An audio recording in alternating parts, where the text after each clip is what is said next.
Setelah hari-hari penuh tekanan dari Rianti dan Sandra, Mutiara akhirnya mencapai batas ketahanannya. Ia datang ke kafe dengan hati yang masih tercerai-berai setelah kehilangan kalung kerang peninggalan Widuri.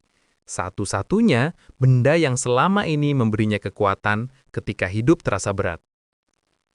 Ketika Cynthia muncul di ambang pintu kafe, sesuatu dalam diri Mutiara runtuh. Tanpa sepatah kata, ia berlari kecil dan langsung memeluk Cynthia. Pelukan itu bukan sekedar salam. Itu pelukan seseorang yang sudah terlalu lama menahan sakit sendirian dan akhirnya menemukan tempat pulang.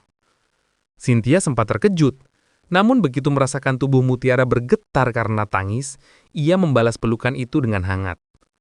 Mutiara akhirnya mengaku bahwa kalung kerang peninggalan Widuri telah dihancurkan Rianti. Air mata jatuh tanpa bisa ia tahan. Cynthia terdiam, bukan karena tak percaya, tetapi karena marah.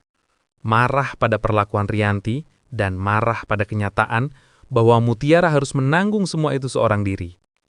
Ia tahu, kalung itu bukan sekedar benda, itu simbol cinta yang tidak pernah Mutiara dapatkan dari siapapun selain Widuri. Yang tidak Mutiara sadari, Kenzo sudah berdiri di sudut kafe sejak beberapa menit sebelumnya.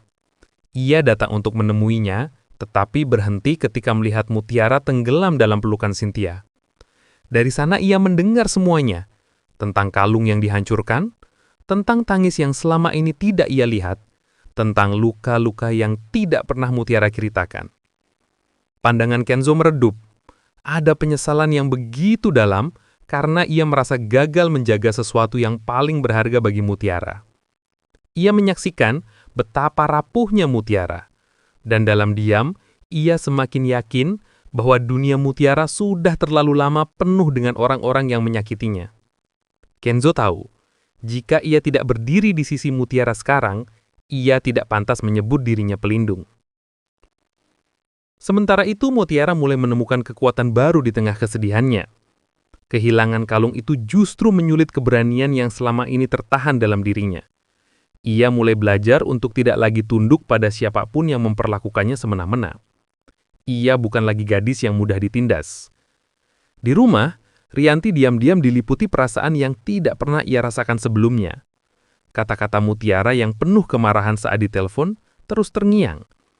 Ada rasa bersalah yang mencoba masuk, namun ditahan oleh ego dan ketakutan pada masa lalu yang masih ia sembunyikan. Sementara itu, Sandra merasa menang. Tanpa sadar bahwa pengaruhnya perlahan runtuh, terutama ketika kebenaran mulai bergerak ke permukaan sedikit demi sedikit. Di tengah semua itu, adegan pelukan sederhana antara Mutiara dan Cynthia di kafe menjadi momen paling hangat. Sebuah ruang kecil di mana Mutiara akhirnya merasa aman. Dan dari sudut ruangan, Kenzo melihat semuanya dengan tekad baru. Apapun yang terjadi setelah ini, tidak ada lagi yang boleh menyakiti Mutiara. Karena sejak hari itu, bukan hanya Mutiara yang berubah, tetapi juga Kenzo. Ia memilih berdiri sepenuhnya di pihak Mutiara, meski itu berarti ia harus melawan darah dagingnya sendiri.